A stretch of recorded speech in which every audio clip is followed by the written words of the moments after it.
विषाद के क्षणों में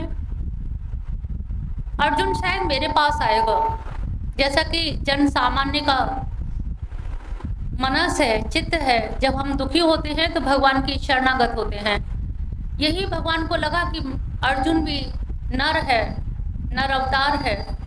तो जैसे ही ये विषाद में डूबा हुआ है, ऐसे विषाद के क्षणों में निसंदेह ये मेरी ही शरणागत होगा, क्योंकि एक बार का उनका अनुभव है कि वियोग में गोपियों ने जो योग साधा और उस योग की जो पराकाष्ठा थी, और उस पराकाष्ठा तक पहुंची गोपियां जहां बड़े बड़े ऋषि मुनि ध्यानस्थ होकर के जो ध्याता ध्यान ध्येय की त्रिपुटी से परे हैं भगवान श्री कृष्ण, उनको नहीं पा पाए। लेकिन गोपियों ने उनको अपने वियोग की अवस्था में योग साध लिया।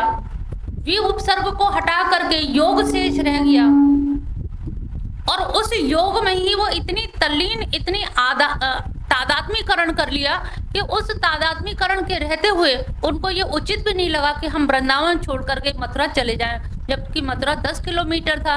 किलोमीटर भी ना जा करके उनको लगा कि नहीं, यहाँ जो हम आहा भर रहे हैं उनके वियोग में, यहाँ पर हम जो भी कर रहे हैं उससे हमें जो साधना में जो तल्लीनता, जो लवलीनता, जो विरह की जो अग्नि है, उस अग्नि के द्वारा हम जो आह भर रहे उष्णता, तो उससे हमारे पाप भस्म तो हो ही हो रहे, लेकिन भगवान श्री कृष्ण का भी हमें सानिध्य मिल रहा है। और उस सानिध्य के लिए उन्होंने ये उचित समझा कि हम उनकी विरह में तड़फें तो शायद ज्यादा निकटता हमें रहेगी। ऐसे ही भगवान श्री कृष्ण को लगा कि जब गोपियों में, वो तो घर गृहस्थी वाली थी, जब उनके अंदर ये पराकाष्ठा थी, तो निसंदेह अर्जुन में भी वही स्थिति होगी कि विषाद में वो योग अच्छे से साध लेगा, क्योंकि वो बड़े बड़े धर्म की बात कर रहा था। लुप्त पिंडोदक क्रिया, स्त्री सो दुष्टासु, स्त्रियां वर्णशंकर बच्चे पैदा करेंगी तो कौन श्राद्ध तर्पण करेगा, कौन पानी देगा पितरों को, वो हमेशा हमेशा के लिए नरकवासी हो जाएंगे, उनका उद्धार कैसे होगा। इन सब चीजों को देख करके अर्जुन लग रहा है कि वास्तव में बड़ा धर्मात्मा है, बड़े हमारा जो वैदिक धर्म है उसके मानने वाला है, और बड़ा धर्मज्ञ बन रहा है। और धर्म की बात करके भगवान ने कहा कि धर्म के बाद तो तीसरा स्टेप क्या होता है, पहले नैतिक यानी कि नीति शास्त्र होता है, फिर धर्म शास्त्र होता है, फिर अध्यात्म शास्त्र होता है। तो उनको लगा कि अब ये अध्यात्म में जंप लगा सकता है, कूद सकता है, छलांग लगा सकता है, क्योंकि धर्म की तो बात कर ही रहा है। जो धर्मज्ञ है तो उसको अध्यात्म में तो जाना उसका अंतिम परिणति है ही है। लेकिन जब वो भगवान ने कहा कि इसको अब क्यों ना हम सांख्य योग की बात बताएं, दूसरे अध्याय का नाम है सांख्य योग। सांख्य योग इसीलिए पढ़ा कि इसने जब धर्म की बात कर रहा है तो क्यों ना हम इसको ज्ञान की बात बताएं, और जब ज्ञान की बात बताएंगे तो हो सकता है ये विषाद से बाहर आ जाए, और बाहर आ जाएगा तो ये तटस्थ भाव से, निष्पक्ष भाव से, निष्काम भाव से युद्ध करने में समर्थ हो सकेगा। तो भगवान यहाँ पर सांख्य योग की विवेचना करते हैं द्वितीय अध्याय में। सांख्य का मतलब है सम्यक ज्ञानम इति सांख्यम, सम्यक रूप से जहां पर ज्ञान की स्थापना की जाती है उसको सांख्य कहा जाता है। और सांख्य के द्वारा क्या है, एक तरह से आपका आत्म और अनात्म का विवेचन किया जाता है कि आत्म क्या है और अनात्म क्या है, नित्य क्या है, अनित्य क्या है, इन सबका सत्य क्या है, असत्य क्या है, इसका विवेचन किया जाता है। और जब ये विवेचन हो जाता है तो हमारे अंदर का जो मोह है, जो विषाद है, जो दुख है, जो शोक है, वो दूर हो जाता है। और इसी भावना को, इसी संकल्पना को लेकर के भगवान श्री कृष्ण द्वितीय अध्याय में ही सांख्य योग पर आ जाते हैं। सांख्य योग दर्शन शास्त्र में सांख्य दर्शन बहुत पराकाष्ठा का ज्ञान है। तो भगवान को लगा कि यदि ये ज्ञानी होगा, सही रूप में धर्मात्मा होगा, तो ये ज्ञान की बात को समझ लेगा। कुछ लोग बड़े बड़े धर्म की बात करते हैं, लेकिन जब उनसे थोड़ा सा भी तर्क वितर्क या थोड़ी सी बात करी तो वो कहीं ना कहीं धराशायी हो जाते हैं। तो थोड़ा थोड़ा ज्ञान तो सबको है, अल्पज्ञ, लेकिन अल्पज्ञ व्यक्ति भी सर्वज्ञ बनने की चेष्टा करे। तो यहाँ पर भगवान इसीलिए देख रहे हैं कि देखें इसका ज्ञान कितने गहरे में है, कितना आध्यात्मिक पहुंच है। उस पहुंच को देखने के लिए उन्होंने सांख्य योग का शुभारंभ किया, और शुभारंभ करने से उनको लगा कि ये शायद अब मेरे शरणागत सही ढंग से विषाद से दूर आएगा, विषाद से दूर निकल गए, युद्ध करने के लिए तत्पर हो जाएगा। लेकिन यहाँ पर प्रथम श्लोक संजय यहाँ बोल रहे हैं, प्रथम अध्याय में हमने देखा था कि वो अपना सारा धनुष बाण गांडीव रख करके रथ के पिछले भाग में बैठ गए दुखी होकर के। लेकिन अब यहाँ पर संजय धृतराष्ट्र को बता रहे हैं सारा वर्णन कि ऐसे ऐसे हुआ, और जब बताया कि वो अपना बाण गांडीव सब रख करके पीछे भाग में दुखी होकर के बैठ गए हैं, इस दुखी मनस से बैठे हैं, तो यहाँ पर धृतराष्ट्र को बड़ी खुशी का अनुभव हुआ कि जो मैं सोच रहा था शायद वही हो गया। मैं तो सोच ही रहा था कि शायद कुरुक्षेत्र है और धर्म क्षेत्र है, वहाँ राजा कुरु ने इतने यज्ञ किए हैं, इतना धर्मज्ञ राजा ने इतना कार्य किया है और इंद्र ने भी वरदान दिया, तो वहाँ जरूर युधिष्ठिर की या अर्जुन की इनकी बुद्धि पलटेगी तो सही। उनको विश्वास था और बिना कुछ किए मुझे राज्य मिल जाएगा, मेरे बच्चों को, मेरा पुत्र को राज्य मिल जाएगा, यही उनकी कल्पना थी। और वो कल्पना उनको काफी कुछ हद तक फलीभूत होती दिखाई दे रही है उनका विषाद योग देख करके। तो भगवान जो सोच रहे थे कि वो ज्ञान की बात करेगा, लेकिन यहाँ पर संजय बता रहे हैं कि उनकी क्या स्थिति है अर्जुन की। पहला श्लोक पढ़ेंगे सभी लोग, स्वस्वर वाचन करें। तम तथा कृपयाविष्टम् अश्रुपूर्णा कुलेक्षणं विषीदन्तामिदं वाक्यम् उवाच मधुसूदनम्। तथा इस प्रकार से करुणा से आविष्ट होकर के, और करुणा से उनका हृदय इतना ज़्यादा आविष्ट हो गया और उनके जो नेत्र हैं अश्रु से परिपूर्ण हो गए, आंसुओं से भरे हुए लबालब नेत्र हैं। और ऐसे नेत्र वाले उनको विषिदंत यानी कि दुखी मन से उस अर्जुन के प्रति भगवान ने ये वचन कहे। वाक्यम उवाच किसने कहा? मधुसूदन। अब यहाँ मधुसूदन नाम लेने का भी एक ये है कि भगवान कृष्ण तुमने तो मधु नामक दैत्य को मारा है और आप फिर मारने की आज्ञा दे रहे हैं, तो यहाँ पर वो बता रहे हैं। तो एक तरह से अश्रुपूर्ण भी है उसका, यहाँ पर मनोस्थिति अभी वही है जो प्रथम अध्याय में थी, जो दुखी होकर बैठ गया था। यहाँ पर द्वितीय अध्याय में अभी मनोस्थिति संभली नहीं है। अब और क्या हो गया? आंखों में आंसू और भरे हुए हैं और मन अभी भी करुणा से दया से आर्द्र है कि अरे मैं बहुत गलत काम करने जा रहा हूँ, ये मुझे नहीं करना चाहिए। तो भगवान श्री कृष्ण को तो लग रहा था कि शायद ही मेरे पास आके मधुसूदन, मधु माने शहद, रस भी होता है, मधुसूदन ने सोचा कि रस तो मेरे पास है, मुझ में है, और मुझे छोड़ करके ये अपने नाते रिश्तेदारों में रस देख रहा है कि वो नहीं रहेंगे तो मैं क्या करूँगा, उन्हीं की वजह से तो मैं जिंदा हूँ, उन्हीं को तो मैं राज्य जीत के दिखाना चाहता हूँ, उन्हीं के सामने तो मैं जीत होगी तभी मैं राज्य का भोक्ता बनूंगा, तभी मुझे खुशी होगी। क्योंकि खुशी बांटने के लिए खुशी शब्द जो है सापेक्षिक है, सुख या खुशी बांटना हमें दूसरे की जरूरत पड़ती है। पहले भी बताया था, खुशी के लिए दूसरे की जरूरत पड़ती है और दुखी के लिए हम कभी कभी अकेले भी दुखी हो लेते हैं। तो खुशी बांटने के लिए हमें सापेक्षिक शब्द है। सापेक्षिक क्या होता है? जहां दो चीज होती है। पैरेलल जब जो दो चीज होती है, जैसे दिन के पैरेलल क्या है? रात, सफेद का काला, जहां दो चीज मिलेंगी वो सापेक्ष कहलाएंगी। जहां एक होगी जिसका कोई विकल्प, कोई और पर्यायवाची शब्द नहीं होगा, वो निरपेक्ष होगा। तो सापेक्ष और निरपेक्ष का ये क्लियर आप लोग समझ लीजिए।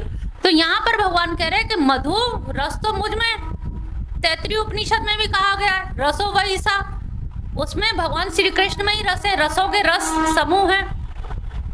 लेकिन ये ढूंढ किस में रहा है? अपनों में। अपने नहीं रहेंगे तो मजा नहीं आएगा जीतने का, अपने ही मर जाएंगे तो फिर देखेगा कौन, अपने ही नहीं होंगे तो खुश होने वाला कौन है। तो भगवान को भी बड़ा आश्चर्य हुआ कि आदमी का मोह किस हद तक होता है कि भगवान सामने खड़े फिर भी भगवान नहीं दिखाई दे रहे। जब हमारे अपने लोग आ जाते हैं तो हमारा मन कहीं ना कहीं अपनों में उलझ जाता है। अरे भगवान की पूजा तो कल भी कर लेंगे, मिशन में तो कल भी हो आएंगे, अगले संडे हो आएंगे, इस संडे अपने रिश्तेदार आ गए, इनसे मिलना ज़्यादा जरूरी है। इनसे व्यवहार खराब हो गया तो क्या हो गया? माधव से व्यवहार खराब हो जाए तो कोई बात नहीं है, लेकिन इनसे नहीं होना चाहिए, क्योंकि ये हो सकता है आड़े भिड़े वक्त में काम आए। लेकिन ये भूल जाता है जीव कि आड़े भिड़े वक्त के लिए तो यही काम आएंगे, कोई समय पे काम नहीं आता, चाहे कितने भी रिश्तेदार नातेदार हो। सब धोखेबाज होते हैं। समय पे अगर आपको जरूरत पड़ी है तो जो घर के सामने से निकलने वाला है वो भी पिछली गली से निकल जाएगा। कोई भी आपके हालचाल लेने वाला भी नहीं। अगर इनकी कृपा है तो वही अपने खड़े हो जाते हैं, अगर इनकी कृपा नहीं है तो कोई अपना भी कोई भी नहीं रहता। तो ऐसी स्थिति में भगवान को लग रहा था ये शायद मुझ में विश्वास करेगा, लेकिन उसका अपने का मोह अभी समाप्त नहीं हो रहा है। तो यहाँ पर अब भगवान कह रहे हैं, मैं संक्षिप्त में ही करे दे रहे, कुतस्त्वा दूसरा श्लोक है। कुतस्त्वा कहाँ से ये तुम्हारे अंदर कश्मल मिदम विस्मय समो उपस्थितम, ऐसे विषम स्थिति में तुम्हारा ये जो कश्मल यानी कि जो कसैलापन है या जो मोह है, जो ममता है, ये इस समय कैसे उत्पन्न हो गई। इस समय रणभूमि में रण की बात करनी चाहिए, लेकिन तुम बात काहे की कर रहे हो भाई। रणभूमि में कोई बांसुरी वादन करने तो तुम आए नहीं हो, नृत्य करने तो आए नहीं हो, लेकिन यहाँ पर बात तुम कैसे कर रहे हो और आंखों में आंसू भरे हुए हो। ये तुम्हारे अंदर ये जो आया है ये कहाँ से आ गया? क्यों? क्योंकि तुम माता कुंती भी ऐसी नहीं है, वो तो छत्राणी है और उन्होंने तो कह के भेजा था कि मेरे पुत्रों से कह देना। भगवान श्री कृष्ण जब दूत बन के गए हैं कौरवों के पास तो उन्होंने कहा कि उनको सब मेरे 5 पुत्रों को याद दिला देना कि छत्राणी जिस दिन के लिए पुत्र पैदा करती है आज वही समय आ गया है और अब तुमको छत्राणी ने जो दूध पिलाया है उसको तुम्हें ऋण से ऋण करना होगा। जो जितने कष्ट उठाए हैं उनसे निवारण करना होगा। जिस दिन के लिए छत्राणी पैदा करती वो दिन आज आ गया है। जब तो यहाँ पर वो कह रहे हैं कि तुम्हारे ये विषम स्थिति में, देखिए आप अर्जुन जो बात कर रहा है ठीक कर रहा है, लेकिन गलत जगह कर रहा है। जैसे आप लोग कहीं डेड बॉडी में जाएं शमशान घाट पे और कहें कि भाई लड़की के लिए कोई लड़का बताओ, तो आदमी क्या कहेगा? अरे ये बाद में भी पूछ सकते थे। ये तो होता है भैरव घाट से निकलते ही पार्वती बागला रोड पे आते ही लोग पूछने लगते हैं। उनको मारकर श्रेयो भोक्तुम भिक्ष में पिए लोके, इससे तो श्रेय मैं श्रेष्ठ समझता हूँ। क्या इस लोक में भीख मांग के खाना मैं ज्यादा अच्छा जान, इनसे मार के अगर मैंने राज्य पा लिया इससे अच्छा है भीख मांग के खा लूं। तो भाई भीख मांगनी थी तो तू लौट के ही ना आता, अज्ञातवास में भीख मांग के खाता रहता, कुटिया छवा लेता। तुझे कौन बुलाने गया था कि आ गया पूरा टाइम हो गया अज्ञातवास का, लौट के आ जाओ? कौन मांगने गया था राज्य?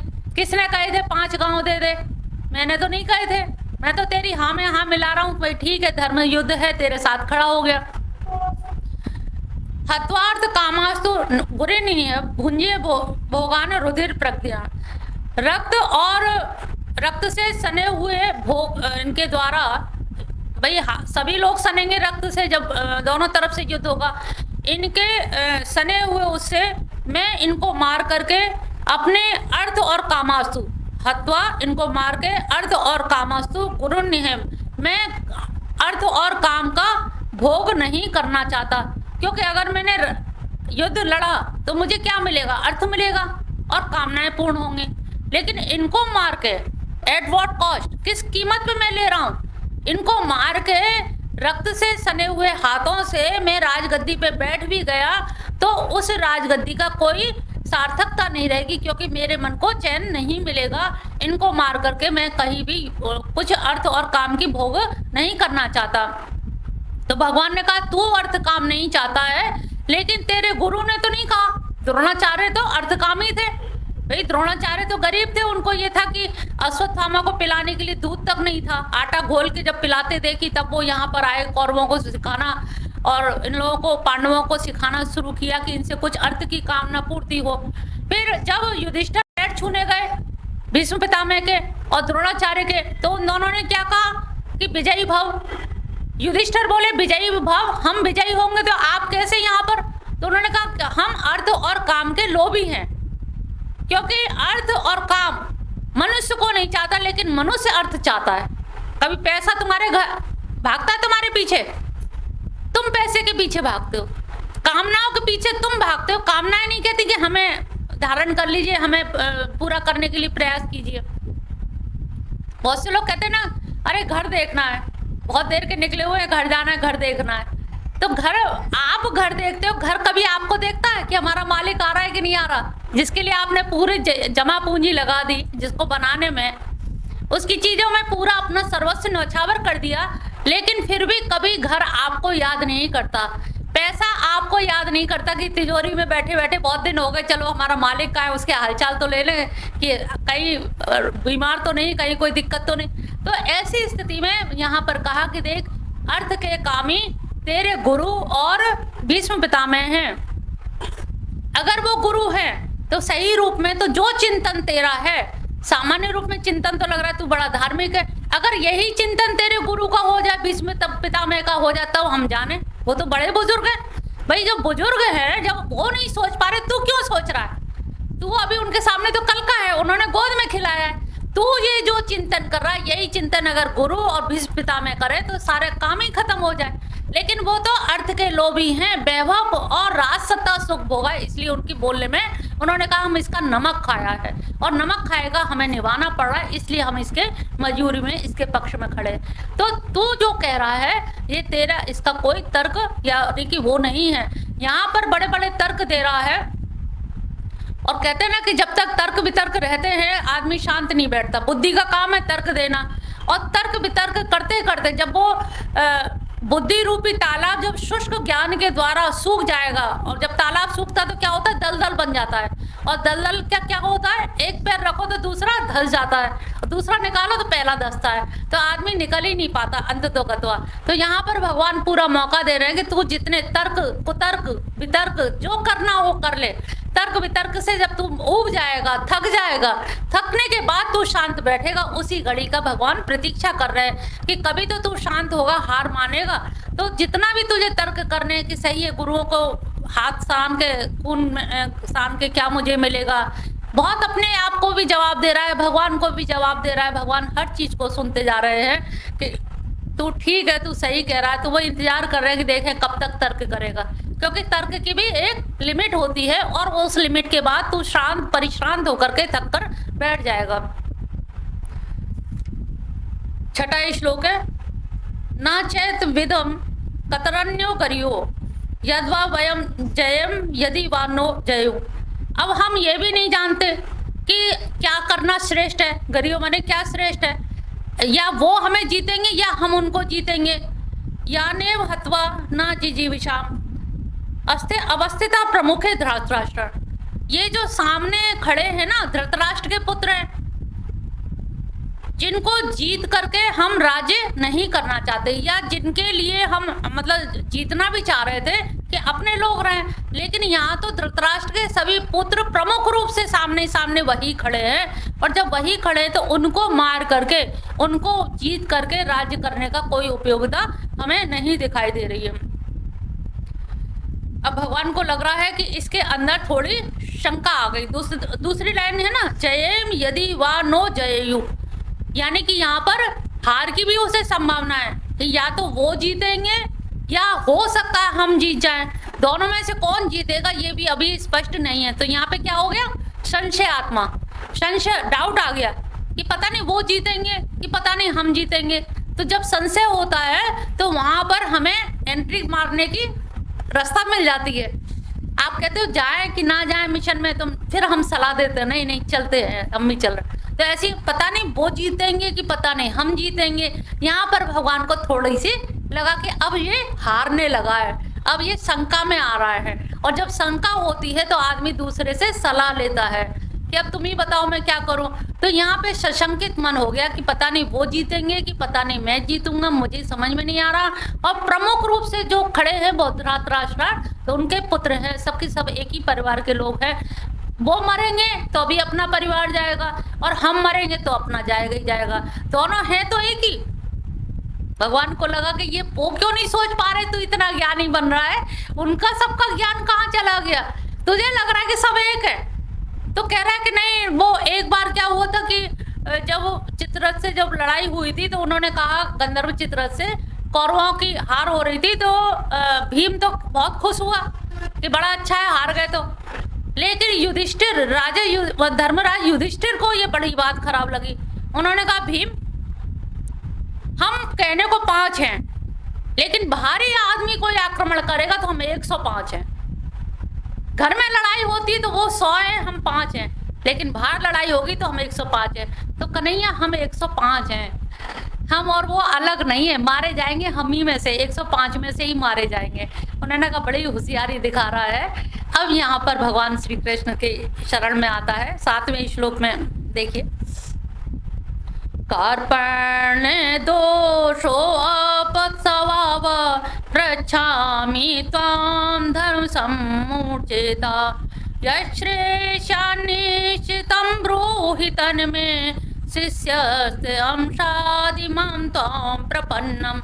शिष्यते अहम शादी मां त्वां प्रपन्न। यहाँ पर वो शिष्यता ग्रहण करने के लिए अब तैयार हो गया कि अब भैया मैं बहुत थक गया, बहुत तर्क दिया और भगवान किसी तर्क को नहीं मान रहे हैं, कहीं भी किसी तर्क को उन्होंने माना नहीं।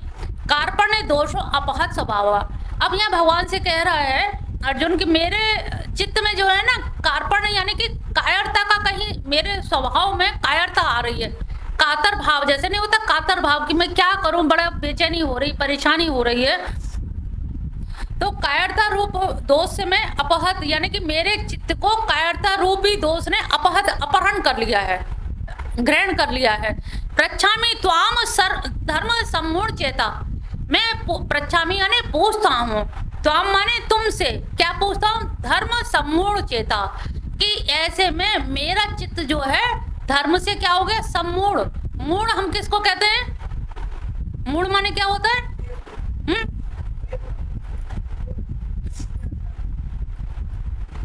मूढ़ नहीं, यही आपको बताना चाह रहे हैं। मूढ़ वो नहीं होता जिसे अकल नहीं होती। मूढ़ वो होता है जो जानता है पर मानता नहीं है। मूढ़ माने भटक गया है, अटक गया है, जानता है लेकिन क्लियर विजन नहीं है उसका। यहाँ पे अर्जुन धर्म की बहुत सारी बातें जान रहा है तभी बोल पा रहा है, लेकिन क्लियर कंसेप्ट नहीं है कि धर्म क्या है, नैतिकता क्या है, अध्यात्म क्या है और कहाँ पर क्या काम करना चाहिए। इसलिए वो कह रहा है मेरा धर्म। तो मूढ़ का मतलब है सम्मूढ़ का है। सम्मूढ़ माने बड़े गहरे से, बड़ी जहाँ सा लगेगा, पी मैंने नेगेटिव का हो जाता है और सा होता है पॉजिटिव। तो मेरा धर्म बड़े गहराई से मूढ़ता को प्राप्त हो गया है। ऐसा मूढ़ मति हो गई है कि मैं विचार करके भी विचार नहीं कर पा रहा हूँ, क्योंकि मेरे चित्त को कायरता ने अपहरण कर लिया, अपहत मेरे स्वभाव को अपहरण कर लिया, किडनैप कर लिया है। और मेरा स्वभाव जब किडनैप हो गया है तो मैं अभी सम्मूढ़, मेरा जो चित्त है, जो विचार है, जो धर्म की विवेचना है, वो भटक गया हूं मैं कि मुझे इस समय क्या करना चाहिए। यश श्रेयम, जो श्रेय, अब ये शब्द पकड़ना यहाँ पर इसलिए इस श्लोक को पढ़ा गया है कि यश श्रेयम। बहुत से लोग कहते हैं गीता में भगवान रण सारथी बन के रणभूमि में आत्मा परमात्मा का ज्ञान क्यों देने लगे? भाई ज्ञान तो उसने पूछा नहीं था, तो ज्ञान क्यों देने लगे? यहाँ पे ये देखिए यश श्रेयम, द्विवेदी आप देख रहे हैं, यत श्रेयम, इसकी अलग अलग संधि विच्छेद करेंगे तो यत, यत माने जो, श्रेय माने श्रेय, जो श्रेय हो श्यान उसको निश्चितम ब्रूहि, ब्रूहि माने कहिए, तन में मेरे प्रति जो श्रेयस्कर हो उसको कहिए। श्रेय माने क्या होता है? क्या होता है श्रेय माने? श्रेय माने कल्याणकारी। दो चीज होती है, श्रेय और प्रेय। प्रेय होता है आप लोग भगवान से मांगते हो, भगवान मिशन में आ रहे हैं, हमें धन दे दो, बच्चे की शादी हो जाए, मकान मिल जाए, ये क्या हो गया? प्रेय। जो इस लोक से संबंधित जो कामनाएं, इच्छाएं होती हैं, उनको पूर्ति करने के लिए हम भगवान से जो मांगते हैं वो होता है प्रेय। और श्रेय क्या होता है? जिसमें आत्म कल्याण होता है, जिसमें केवल हमारा कल्याण होगा। हमें ना स्वर्ग चाहिए ना नरक चाहिए, क्योंकि स्वर्ग चाहिए होगा तो धर्म क्षीण होने पर, पूर्ण क्षीण होने पे पुनः हमें इस लोक में आना पड़ेगा। तो हमें ना तो स्वर्ग चाहिए ना नरक चाहिए, तो क्या चाहिए? हमें भगवान के चरण कमल चाहिए, हमें भगवान का गोलोक धाम चाहिए, जहाँ पर हमेशा उनकी हम सेवा में भक्त बन करके रह सके। तो यहाँ पर एक चीज बिल्कुल, ये यश श्रेय शब्द को पकड़ लीजिए कि अर्जुन ने प्रेय नहीं पूछा है। ये नहीं पूछा है कि राज्य कैसे मिलेगा, ये नहीं पूछा है कि युद्ध में कुशलता या जीत कैसे होएगी, या इनको कैसे पराजित किया जाए, कौरवों की कोई टेक्निक, कोई युद्ध की टेक्निक नहीं पूछी। यश श्रेय जो मेरे लिए कल्याणकारी हो। और आपको ये बता दें कि आप लोग भी बहुत सारे पुत्र चाहिए, नाती चाहिए, बच्चों की शादी संबंध से जो प्रिय चीज होती है, आप बहुत सारे देवी देवताओं की पूजा करते हैं। और जो मांगते हो वो चीज मिल भी जाती है, इसलिए आप और उनमें संलग्न हो जाते हैं। इसका आगे विवरण आपको दिया जाएगा। तो हम देवी देवताओं की पूजा में पूरी तरह से लगे रहते हैं क्योंकि हमारी इच्छाएं पूरी हुई हैं। अब वही चीज हम भगवान कृष्ण से मांगते हैं। आप लोग कहते हैं भगवान सुनते नहीं है, वो सुनते नहीं है वास्तव में, क्योंकि तुम जो मांग रहे हो वो गलत चीज मांग रहे हो। वो तुम्हारे श्रेय देंगे, वो तुम्हें प्रिय देंगे ही नहीं। तभी हम तुमसे एक शब्द क्या कहते हैं, क्या कहते हैं, कृष्ण से, कृष्ण को मांगो, कृष्ण से केवल कृष्ण मांगो तो मिल जाएंगे। लेकिन कृष्ण से कुछ और मांगोगे वो देंगे नहीं, और तुम कहोगे भगवान निष्ठुर है, देंगे नहीं। अरे देंगे ही नहीं, ये उनका उसूल है, सिद्धांत है, क्योंकि वो जीव का ममे वांशो जीव लोके जीव भूत सनातन, मेरा जीव था, सनातन था, नित्य शुद्ध बुद्ध था। लेकिन क्या करें, उसकी अकल मारी गई, वो माया मोह में फंस गया। जब फंस गया, जो जान रहा है कि ये बच्चा हमारा गंदा हो गया, अभी नहला धुला के भेजा था और खेलने में उसने कीचड़ लपेट ली, तो माँ क्या करेगी, जा कीचड़ में और लपेट ले। वो क्या करेगी, मार पीट के उसे नल के नीचे खड़ा कर देगी, चल साफ हो। और हम क्या कहेंगे, कृष्ण की भक्ति करो, बड़ा दुख। वो बच्चा कहता है कि माँ की भक्ति करो, माँ बड़ा दुख कर देती है, पानी के नीचे खड़ा कर देती है। थोड़ी देर बाद वो चुप हो जाता है, सोचता है कि हाँ माँ ने अच्छा किया। वही हम लोगों के साथ में है। कृष्ण से जो चीज मांगोगे तुम्हारे हित में होगी तो देंगे, अगर अहित कर होगी तो भगवान कभी नहीं देंगे। यही देवी देवताओं में और भगवान में अंतर है। भगवान अपने जीव का, क्योंकि आप भगवान के हो, आप देवी देवताओं के नहीं है। आप देवी देवताओं के लिए नहीं बने, आप भगवान की प्राप्ति के लिए बने।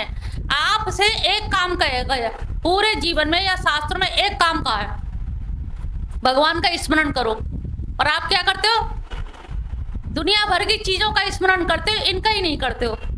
बुढ़ापे में करेंगे। अभी अभी तो बेटी विदा हुई है, उसकी याद तो आएगी, भाई मोह ममता, पिता है आखिर, और पिता किसने बनाया, आप खुद बन बैठते हैं कि हम पिता हैं। अरे बनाने वाला भी तो वही है, वो चाहेगा कब चीज छीन लेगा, कब क्या कर देगा कोई पता नहीं है। लेकिन हम उनको अलग समझते हैं, अपने को अलग। ये एक क्लियर कर ले गीता पढ़ने के साथ साथ कि हम भगवान के हैं, भगवान हमारे हैं, हमारा उनका ना अति दूर है, अति निकटस्थ हमारा उनका संबंध इतना करीब का संबंध है कि घर की नारी की कहा कहूं, ये कर क्यों नारी ना है, हाथ की भी नारी नहीं है, ये भी छोड़ के चली जाएगी, तो आप घर की पत्नी पे क्या गुरूर करें।